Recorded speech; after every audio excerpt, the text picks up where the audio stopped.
তুমি ওকে মেরো না। আমি জানি না তুমি কোন অপরাধের সাজা আমাকে দিলে।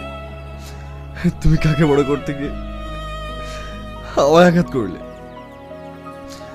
তবে একটা কথা জেনে রেখো, আমার জন্য তোমাকে সারা জীবন কাঁদতে হবে, সারা জীবন কাঁদতে হবে। ভালো থেকো। এখানে বসে কি করছিস?